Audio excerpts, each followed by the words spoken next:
আন্তর্জাতিক যোগা দিবস পালন প্রসঙ্গে সকল ছাত্রী, শিক্ষিকা ও শিক্ষাকর্মীদের অবগতির জন্য জানানো হচ্ছে যে আন্তর্জাতিক যোগা দিবস উপলক্ষে বিদ্যালয় প্রাঙ্গণে যোগ ব্যায়াম অনুষ্ঠানের আয়োজন করা হয়েছিল।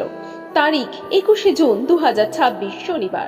সময় সকাল 6টা 15 থেকে 7:30 পর্যন্ত। স্থান বিদ্যালয় মূল প্রাঙ্গণ। অনুষ্ঠানের বিবরণ: সকাল 6টা 15-র মধ্যে সকল ছাত্রী ও শিক্ষিকা বিদ্যালয়ে উপস্থিত হন। সকাল 6:30 থেকে শ্রদ্ধেয়া অঞ্জনা দিদিমণি ও শ্রদ্ধেয়া বীণা পানি দিদিমণির পরিচালনায় সকলে যোগ ব্যায়ামে অংশগ্রহণ করেন। যোগ ব্যায়ামের মাধ্যমে শরীর ও মনের সুস্থতা সম্পর্কে ছাত্রীদের সচেতন করা হয়। সকলের স্বতঃস্ফূর্ত অংশগ্রহণের জন্য ধন্যবাদ জানানো হচ্ছে।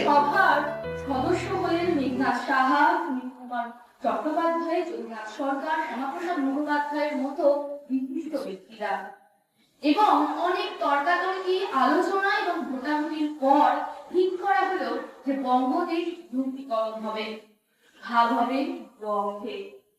পশ্চিম অংশ হলো পশ্চিমবঙ্গ, ওয়েস্ট বেঙ্গল, এবং পূর্ব অংশ হলো, ভারতের পূর্ব অংশ হলো পূর্ববঙ্গ, যা বর্তমানে বাংলাদেশ।